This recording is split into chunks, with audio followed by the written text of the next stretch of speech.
As I prepare to preach the sermon, I welcome those who join us via the internet. Alleluia! Christ is risen. He is risen indeed. Alleluia.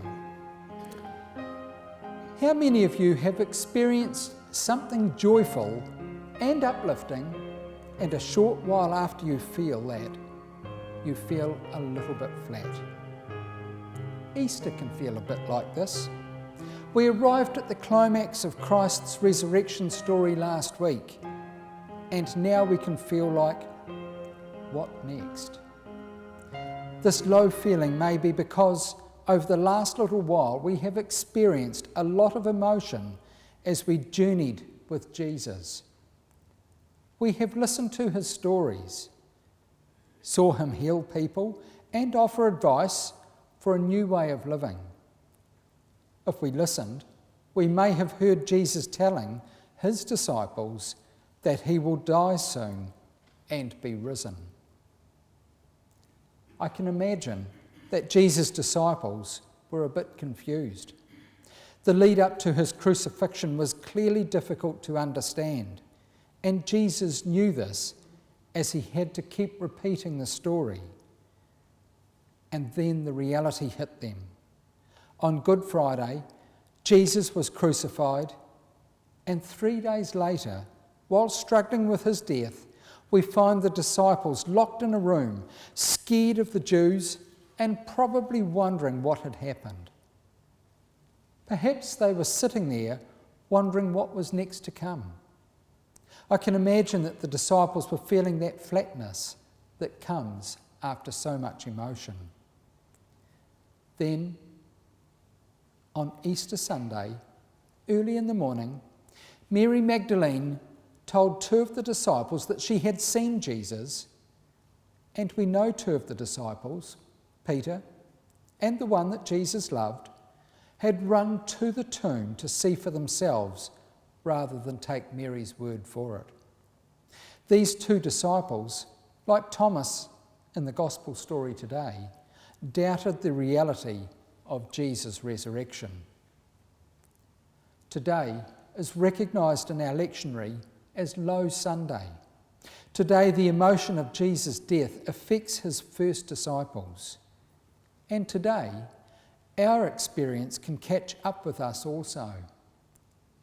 As we sit with the confusion of what just happened, the reality of what is next is starting to raise questions. And it could be that we may doubt our own belief. Perhaps this is why we regularly proclaim, Alleluia, Christ is risen, to help us to know the truth of God's plan. Our readings today all have a similar theme. It is one of community and unity. Jesus' Easter message for us is not to sit in a locked room, scared of what others might think or say or do. It is to face the changed world and to be the disciples that Christ calls us to be. Jesus, through his death and resurrection, invites us to come together.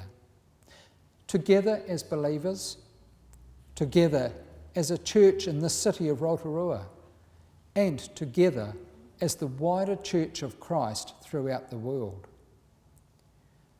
The Acts reading today points us to this, as this passage details one of the first gatherings of Christians. Luke, the writer of Acts, tells us that the whole group of those who believed were of one heart and soul, and he emphasises their unity in that community of believers. While we might struggle with the sharing of possessions, the intention is to share in one another's lives as a way of uniting us with each other and with Christ. The psalmist writes a beautiful psalm that, as we read, helps us to appreciate the importance of unity. The writer says how good and how pleasant it is when we live together in unity. This opening sentence is a blessing offered on those who choose to live together in unity. It comes from the times when the Israelites on their journey to Jerusalem would join a mixed group of people who came from different walks of life, different religions and tribes, as they gathered for one purpose: to worship the Lord in Jerusalem. They united on their path as a process that showed they would conform with the regulations for the festivals they were to join in as they came together to worship.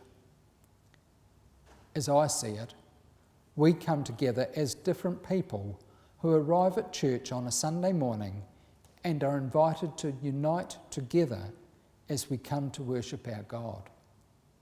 Our liturgical practices demonstrate unity. We stand to sing together. We enter into prayer together. We move up to the communion rail together, and we turn for the dismissal in readiness to take the good news of Jesus Christ into our world. And we do all of this as a sign of togetherness and unity. But being united is not always easy. The epistle reading from our first letter of John this morning helps us to find ways to be united. John's letter highlights to us that the resurrected Christ brings us together. The message he gives uses vivid imagery of hearing, seeing, and touching the person of Christ, who John tells us is the one who truly unites believers. Our liturgical practice of sharing communion together allows us to experience Christ and brings us into unity with one another and with Christ each time we share in the sacramental meal. John's letter reminds us that God from the beginning is light, and in him there is no darkness at all. But greater than this, the message tells us we cannot operate in darkness and profess to walk in God's light. We have a choice. We either accept the light of Christ or we don't. By accepting it, we unite with Christ and with those who follow Christ. Sometimes, walking in the light of Christ and maintaining unity can be difficult. Being frail human beings who make mistakes, we can slip into the shadows of darkness. John's letter also speaks to us of our imperfections. John tells us that when we try to walk in the light of Christ, there is forgiveness for those who fall short, and that Jesus will cleanse us from our sin. It sounds like our Easter story, a story of forgiveness and hope. In John's Gospel, Jesus twice told his disciples that he came to bring us peace. Before we unite around the holy table to share in the sacrament of Christ, we are invited to share the peace of Christ with those around us as a way of mirroring the teachings of Christ. Sharing the peace is a process of showing unity with our sisters and brothers in Christ. Coming together in unity in our church each week is part of our story. But our story is greater than this. Without realising it, we join with all believers when we say together one of the creeds of faith. That is the Apostles' Creed, the Nicene Creed, or the Athanasian Creed. When we say these creeds, we unite with believers throughout the world, but not only today, but with those who recited those creeds in days bygone and those who are yet to come. Our Easter story is a story that invites us to continue to experience the love God has for us, to find unity in our beings that tie us together into a faithful people with our God, and to bring us peace and hope as we journey past the cross and into our world as disciples of the cross. Alleluia! Christ is risen. He is risen indeed. Alleluia!